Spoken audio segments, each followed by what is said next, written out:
So আজকে আমরা কথা বলবো হলো দুটো লাস্ট টিম নিয়ে, এক হলো পাঞ্জাব আর এক হলো চেন্নাই। ঠিক আছে, সো ফার্স্টে পাঞ্জাবে আসি।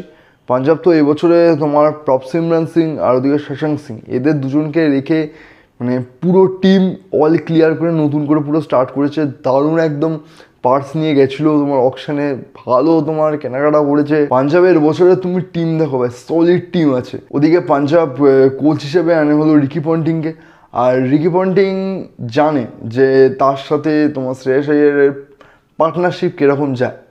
সো মানে এই দুজনের পার্টনারশিপে দিল্লি তোমার কিন্তু ফাইনাল খেলেছিল কিছু বছর আগেই। সো সেই জন্যই যদ্দূর হবে হয়তো রিকি পন্টিং শ্রেয়াস আইয়ারের জন্য পুরো মানে অল আউট গেছে বলতে গেলে। সো পাঞ্জাবের দিকে শ্রেয়াস আইয়ার আছে, ওদিকে তোমার জশ ইংলিশ এই একটা প্লেয়ার নিয়েছে। আমরা চ্যাম্পিয়ন্স ট্রফিতে দেখেছি ভাই কি জিনিস জশ ইংলিশ। আর পাঞ্জাবের জাস্ট অলরাউন্ডার দেখো ভাই, সলিড অলরাউন্ডার, মানে সবকটা বাঘের বাচ্চা নিয়েছে এরকম। এবার কে কতদূর পারফর্ম করে এটাই দেখার। ঠিক আছে, এক তো স্টোনিস, ওদিকে ম্যাক্সওয়েল, ওদিকে ওমার জাই বলা চায়, বাট চ্যাম্পিয়ন্স ট্রফিতে যা দেখলাম ভাই, অলরাউন্ডার বলতে একেবারে ভুল হবে না। ঠিক আছে, আর বোলারদের মধ্যে বলতে গেলে ভাই চেহালকে তুলেছে ভাই, এই স্পিনারদের মধ্যে একটা ভয়ানক জিনিস তুলেছে। ওদিকে তোমার আগের বছর অর্শদীপ সিংকে আবার তোমার ব্যাক করেছে টিমে।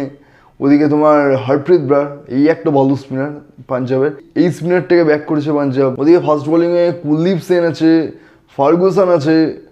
ভাই টিম খারাপ তো বানায়নি ভাই, ভালোই টিম আছে। শুধু এদের একটা প্রবলেম হলো এদের মানে ব্যাটসম্যান, একটা মানে বড় ব্যাটসম্যান বলতে গেলে শ্রেয়াস আইয়ার আছে, বাট শ্রেয়াস আইয়ার ছাড়া সেরকম ইন্ডিয়ান খুব একটা বড় কোনো ব্যাটসম্যান নেই, প্রপার ব্যাটসম্যান।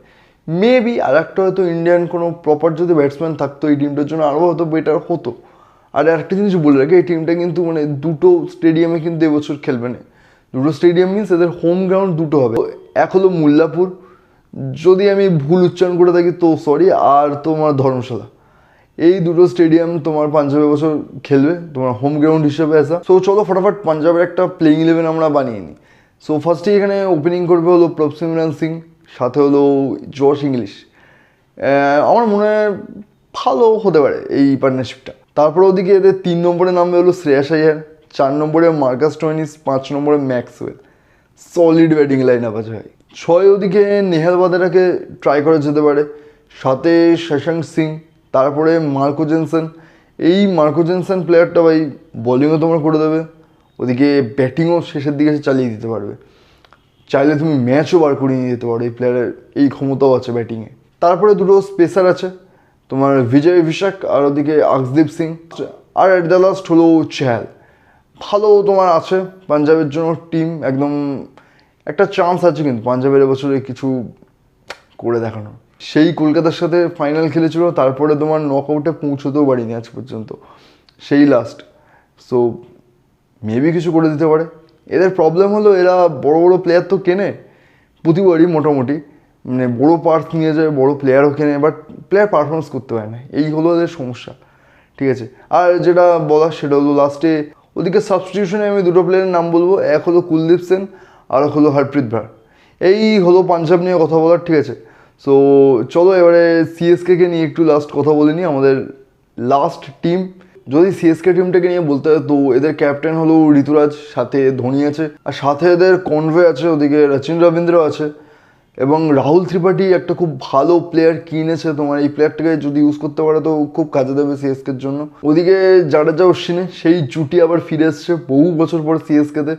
জাডেজা তো ছিল, অশ্বিনকে আবার অকশনে ফিরিয়ে আনা হয়েছে। আর এবছর সিএসকেতে বিজয় শঙ্কর, ওদিকে দীপক হুডা এরাও আছে। ওদিকে বোলিংয়ে দেখতে গেলে সিএসকে আবার একটু নতুন কিছু ট্রাই করেছে, ওদিকে খালিল আহমেদ, নূর আহমেদ, ওদিকে স্পিনে শ্রেয়াস গোপাল আছে, এছাড়াও আছে মুকেশ চৌধুরী, নেথান এলিস, আর আগের বছরের পাথিরানা তো আছেই সিএসকেতে। সো সিএসকে টিমে বোলিংটা একটু নতুনত্ব কিছু ট্রাই করেছে। বাকি বিগত কিছু বছরে যা খেলেছে তোমার ওই মানে মিডল অর্ডার আর টপ অর্ডার, সেটা মোটামুটি ওরা মানে ব্যাক করার ট্রাই করেছে।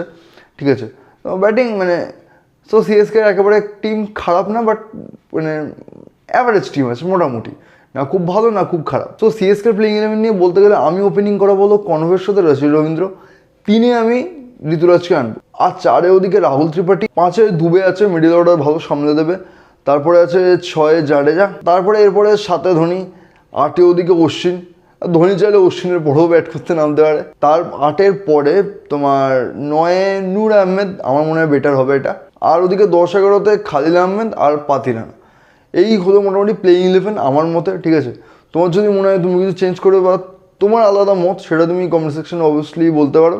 আর যদি সিএসকে সাবস্টিটিউশন প্লেয়ার নিয়ে বলতে, সো এখানে আমি দুটো নাম নেবো।